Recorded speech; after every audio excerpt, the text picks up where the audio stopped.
character and will, because I think my motives had something to do with hot chicks. I don't, right? Okay, so you have to, now you can get crazy with this and worry all the time, and there's some people that just take this so extreme, and then they worry about every little prayer they pray. But it is good to think about what you're thinking about. It's good to process, based upon the Word, what you are praying and what you are asking of God, because you don't want to just keep banging your head up against a wall there.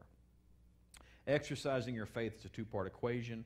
I do believe this, Journey. You got to get a hold of this. Just like 1 + 1 = 2, faith is the sum of two parts. The two halves that equal faith are believing and confessing. That is, believing God's Word in our heart and confessing or saying God's Word with our mouth. Now, the most basic example is the example of salvation, right? How are we saved?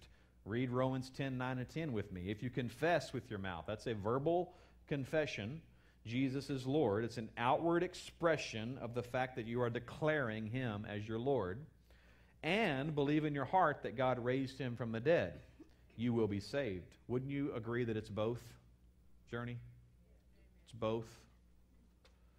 Believing in your heart that God raised Him from the dead and confessing with your mouth.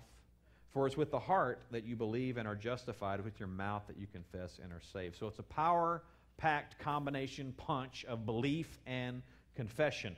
Belief is only part of it. The releasing of, or the appropriation of your faith comes through the power of the spoken word. A profession or confession of faith.